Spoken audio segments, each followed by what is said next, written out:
Hello, welcome back. We're talking rowing with Rory, and we're hearing about this trip. Heather is going to going to row all the way from mainland America to Hawaii. We've been thinking about that, but in this thing we've been thinking more specifically about the charities that will be supported as a result of what you're about to do. So I wanted to hear this time about TIA, which is all in capitals because it stands for something. So tell us a little bit about the work of TIA.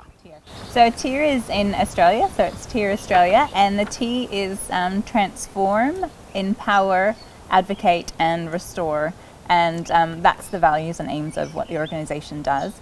And similar to Emmanuel International, they work with local organisations in a country, so it's a local NGO who's doing work seeking the support of someone who can help them make the project a lot bigger, largely through funding.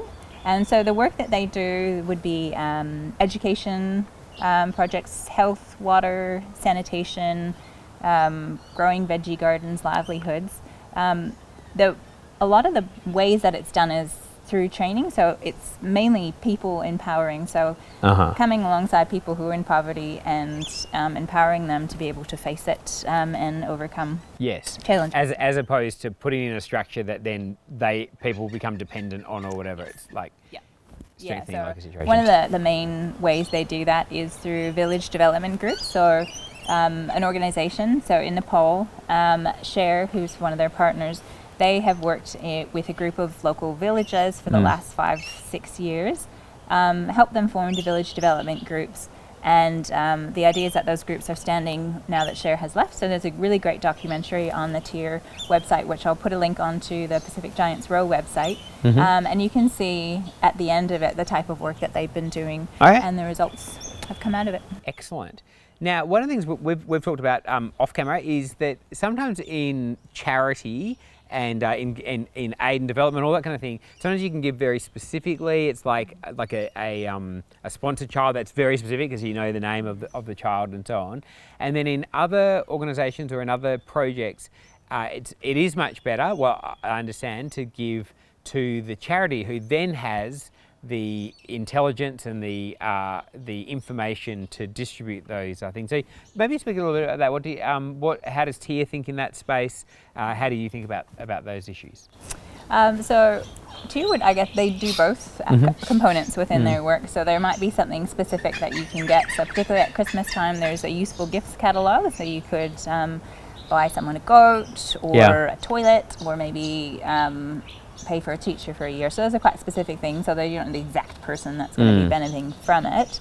But then I think the benefit of giving to an organisation that you trust means that they can put the money where it is really necessarily needed. And one of the things that TIA is working forward, going forward, is trying to target the hard places. So areas of conflict such as Afghanistan, South Sudan and Somalia.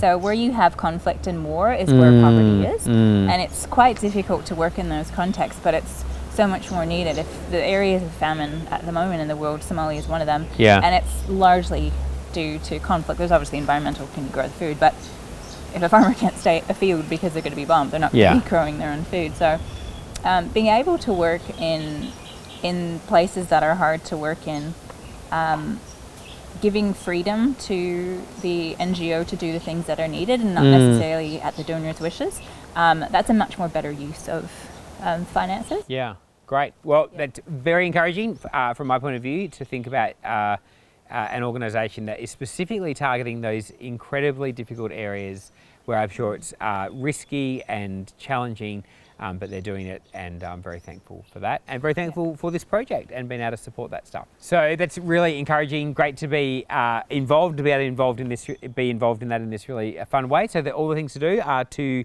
follow on all the social media things: Instagram, Facebook, YouTube, and subscribe to the email. Come onto the website where there's a blog that's up and running. It's going to be every 2 weeks or fortnightly, as we say in Australia, and you're going to be updating us on those specific stories about the outcomes of where the work's going. Yes.